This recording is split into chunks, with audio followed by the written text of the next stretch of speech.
9th class. अब इसमें बेटा आपका relation between small G and capital G. तो स्मॉल जी हमें पता है क्या होता है आपका ग्रेविटी, और जो कैपिटल जी है वो क्या होता है बेटा आपका यूनिवर्सल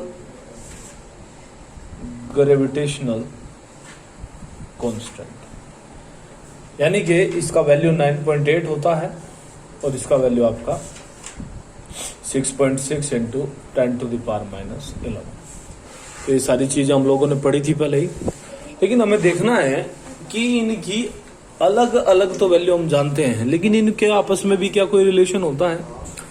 तो इनके बीच में बिल्कुल एक रिलेशन होता है, ठीक है। जैसे मैंने मान लिया कोई बॉडी है, ठीक है, या फिर सन है और इसके अराउंड ये जो अर्थ है ये एक तरीके से बेटा क्या कर रही है आपकी, मान लिया चक्कर लगा रही है। उसी की बात कर लेते हैं हम। तो ये एम हो गया, या फिर ये मान लिया अर्थ है और ये कोई बॉडी जैसे मून होता है आपका, वो इसके चारों तरफ आपका चक्कर लगा रहा है, ठीक है। तो दोनों के बीच का जो सेपरेशन है मैंने मान लिया कितना है बेटा आपका आर है। ये आपका मून का मास हो गया, ये आपकी बॉडी का मास हो गया। तो हमें पता है कि जब ये दोनों एक दूसरे से एक डिस्टेंस पे रखे हुए हैं तो इनके बीच में एक ग्रेविटेशनल फोर्स जो है वो आपका काम करेगा। तो वो एफ कितना होता है आपका Gmm/r²। और जाहिर सी बात है ये किसके बराबर होना चाहिए बेटा आपका, ये बराबर होगा आपका m/g के, क्योंकि आप जानते हैं कि जितने फोर्स से ये इसको खींचेगा वो कितना होगा, वो आपका mg तो होता है। तो इस m से ये m क्या हो जाएगा आपका कैंसिल आउट। तो आप देखेंगे कि जो आपका g है वो किसके बराबर होता है बेटा आपका Gm/r²। तो कहने का मतलब हुआ कि ये g और ये m, ठीक है, ये तो हमेशा कैसे होते हैं आपके कांस्टेंट ही रहेंगे। तो यहां से आपको एक चीज और पता लगेगी कि g इज इनवर्सली प्रोपोर्शनल होता है किसके, आपका जो स्मॉल g है वो r² के साथ कैसा होता है आपका इनवर्सली प्रोपोर्शनल होता है।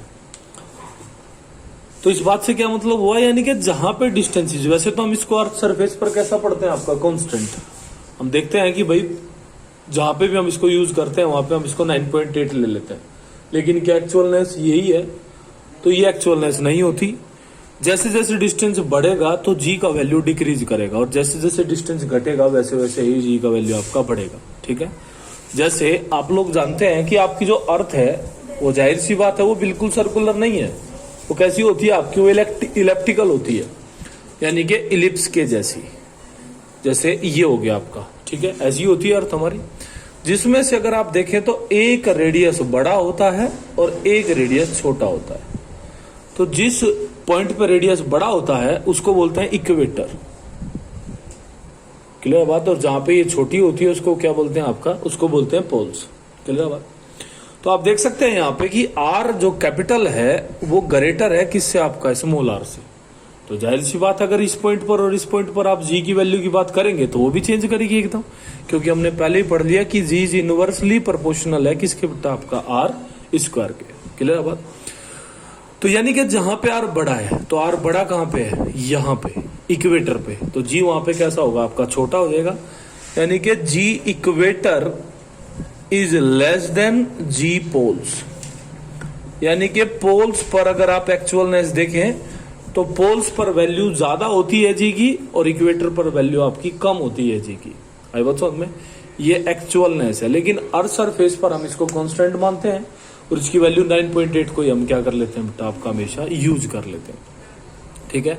लेकिन एक्चुअलनेस यही है कि यहाँ पे अलग जी होता है और यहाँ पे अलग जी होता है। यानी कि अगर किसी भी बॉडी का आप वेट इक्वेटर पे करते हैं और फिर पोल्स पे करते हैं, ठीक है, तो वेट हम जानते हैं किसके बराबर होता है आपका mg के बराबर होता है। यानी कि जी के ऊपर ये डिपेंड करता है। तो जहां पे जी ज्यादा होगा मास पे, तो मास तो कैसा होता है अनचेंज होता है, यानी कि कहीं पे नहीं बदलेगा। वेट लेकिन बदलता रहता है। तो वेट किसकी वजह से बदलता है, जी की वजह से तो बदलता है। तो जी जहां पे ज्यादा होगा वहां पे वेट ज्यादा होगा, जहां पे कम होगा वहां पे वेट कम हो जाएगा। तो जी ज्यादा कहां पे होता है, पोल्स पर, तो पोल्स पर वेट ज्यादा होता है बॉडी का और इक्वेटर पर कम होता है।